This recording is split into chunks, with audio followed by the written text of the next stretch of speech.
जब जीएसटी का नोटिस आता है ना, तो चाहे व्यापारी हो या अकाउंटेंट हो या कोई प्रोफेशनल हो, तो दिमाग तो एक बार घूम जाता है कि यार अब इस नोटिस का जवाब कैसे बनाऊं, इसको ड्राफ्टिंग कैसे करूं कि ऑफिसर अगर मेरे जवाब को देखे तो वो पॉजिटिव ऑर्डर पास करने के लिए मजबूर हो जाए, उसको मेरा नोटिस ड्रॉप ही करना पड़े।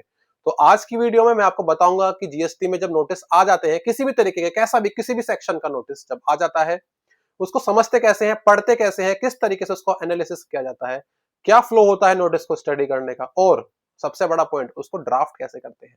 तो वीडियो को दो पार्ट में बांट रहा हूं। पहला पार्ट बताऊंगा कि नोटिस को एनालिसिस कैसे करते हैं, क्या फ्लो रखते हैं, और दूसरा पार्ट आपको डेमो दूंगा, फ्लो बताऊंगा कि नोटिस ड्राफ्ट कैसे होता है, किस तरीके से नोटिस का फ्लो बनता है, जिससे कि ऑफिसर आपको पॉजिटिव ऑर्डर देने के लिए बाध्य हो जाए।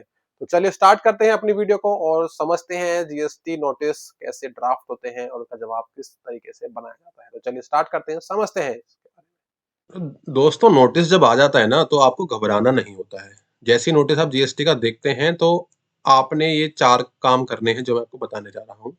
इस तरीके से अगर आप करेंगे इन 4 कामों को जो मैं बताऊँगा अभी थोड़ी देर में आपको, तो आप कभी भी टेंशन में नहीं आएँगे जीएसटी नोटिस के। आपको समझ में आने लगेगा कि जीएसटी नोटिस को कैसे हैंडल किया जाता है बड़े इफेक्टिवली। तो आप समझिए मैं क्या बताने जा रहा हूँ।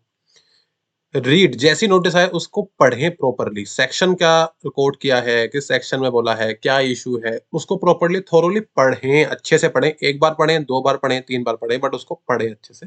एनालिसिस करने की कोशिश करें, अपनी लोकल लैंग्वेज में कन्वर्ट करने की कोशिश करें, उसको समझें। जो लैंग्वेज आपको अच्छे से आती है, हिंदी में आती है तो हिंदी में इसको कन्वर्ट करके समझने की कोशिश कीजिए कि बोल क्या रहा है अधिकारी।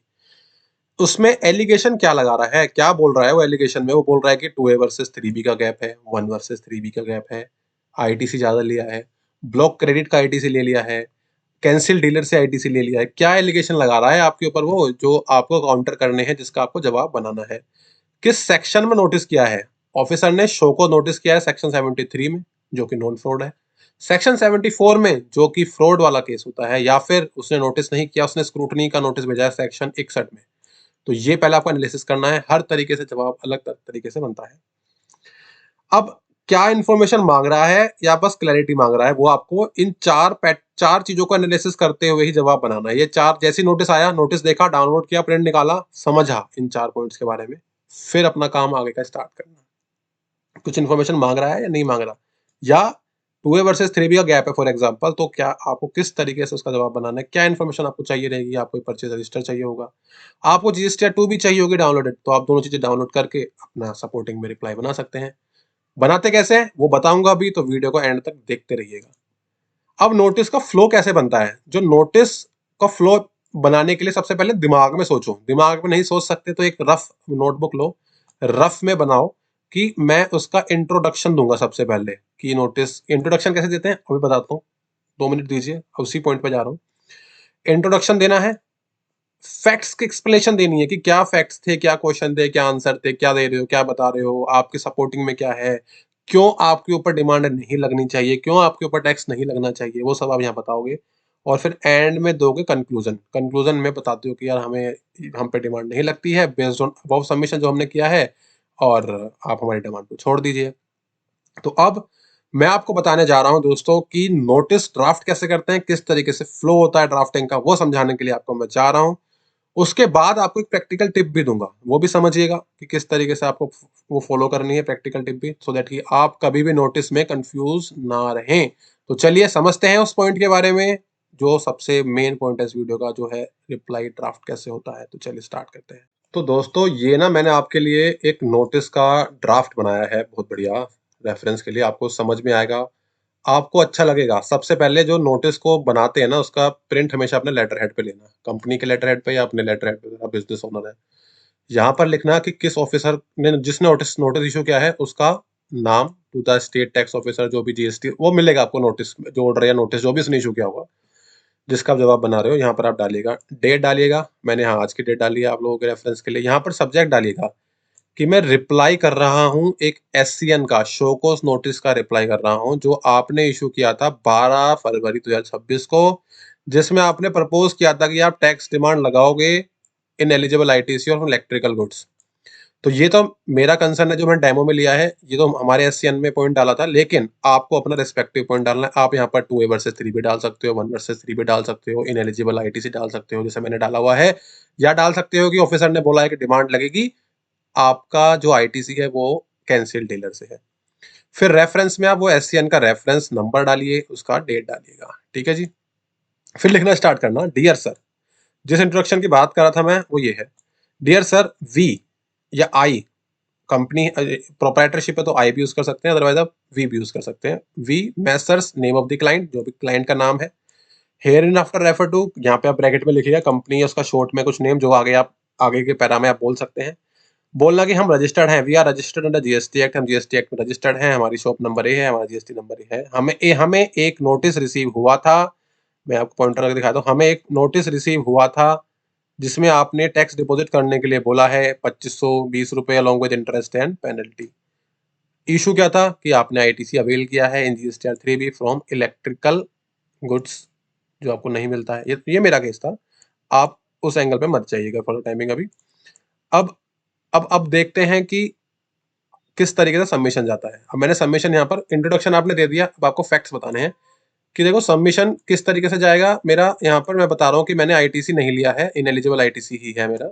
इन टर्म्स ऑफ सेक्शन, मैंने सेक्शन दिया यहाँ पर, मैंने बताया कि सेक्शन के हिसाब से कोई भी रजिस्टर्ड पर्सन आईटीसी ले सकता है अगर वो बिजनेस से रिलेट कर रहा है। तो आपको ये इस तरीके से डाल सकते हो अपने क्वेश्चन में, अपने मैटर में।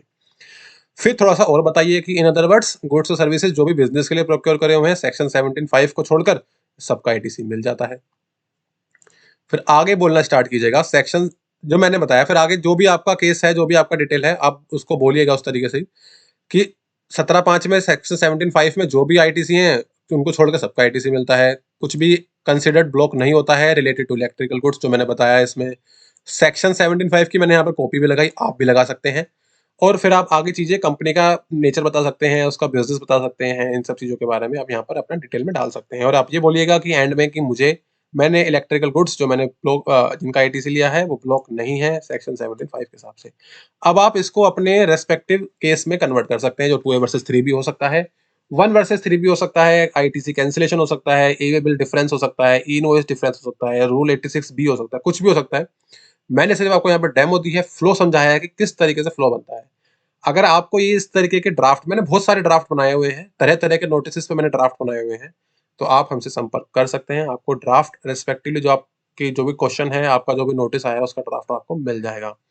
अब ऑफिसर ने इंटरेस्ट भी इम्पोज किया था, तो यहाँ पे इंटरेस्ट को भी काउंटर करना बनता है। भाई इंटरेस्ट को काउंटर करोगे तो यहाँ मैंने डिटेल में बनाया हुआ है कि इंटरेस्ट किस तरीके से होता है। एक केस तो मैंने डाला है भाई, हाँ केस लो अगर रेलिवेंट है आपके केस में तो आप केस लो डालिए, ये बहुत सपोर्ट करते हैं ऑर्डर पास करने में।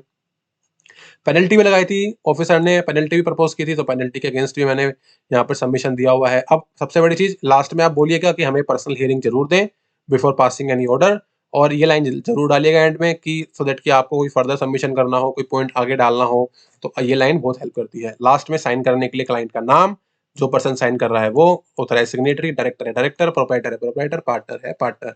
अब आप समझ गए होंगे किस तरीके से नोटिस का फ्लो होता है, किस तरीके से नोटिस बनता है। ये देखिए आपको मैं दिखा देता हूँ यहाँ पर, थोड़ा सा डिटेल में आपको समझ में आकर आप नोट कर सकते हैं, आपको चीजें थोड़ी सी क्लियर हो जाएंगी यहाँ पर, ठीक है जी। तो आप इस तरीके से यहाँ पे आप फ्लो बनाइए, समझिए नोटिस कैसे बनता है। अब मैं आपको एक प्रैक्टिकल टिप देने जा रहा हूँ, उस प्रैक्टिकल टिप के बारे में समझते हैं जिससे कि नोटिस में कभी भी गलती ना हो और हमेशा आपको पॉजिटिव रिजल्ट मिले। तो चलिए समझ लेते हैं प्रैक्टिकल टिप के बारे में फटाफट से। दोस्तों प्रैक्टिकल टिप जो बताने जा रहा हूँ मैं आपको, जो आपको हमेशा याद रखनी है, कभी भी इमोशनल लैंग्वेज यूज मत कीजिएगा आप नोटिस में। फैक्ट्स एंड डॉक्यूमेंट हमेशा अटैच करना, ऐसा मत करना उनको अटैच करना भूल जाओ, रिप्लाई को आप सबमिट कर दो, वो गलती मत करना। कभी भी डेडलाइन मिस कर मत करना, जो डेट दी है ऑफिसर ने वही डेट पे रिप्लाई करना, उससे पहले करना या एडजमेंट ले लेना, बट डेडलाइन मिस मत करना, अदरवाइज फिर एक्सपायरी ऑर्डर होता है। और एक ही गो में यानी कि फर्स्ट शॉट में अच्छे से रिप्लाई बनाकर अच्छे से डॉक्यूमेंटेशन सबमिट करना। तो आशा करता हूं आपको मेरी प्रैक्टिकल टिप, नोटिस का रिप्लाई जो मैंने बनाया है वो अच्छा लगा होगा। ऐसे ही हिडन प्रैक्टिकल टॉपिक समझने के लिए जीएसटी के, इनकम टैक्स के, आप चैनल को सब्सक्राइब कर लीजिए, और ऐसी नई नई वीडियो मैं आपके लिए लेकर आता रहूंगा। तो मिलते हैं अपनी अगली वीडियो में, तब तक के लिए नमस्कार, धन्यवाद, थैंक यू।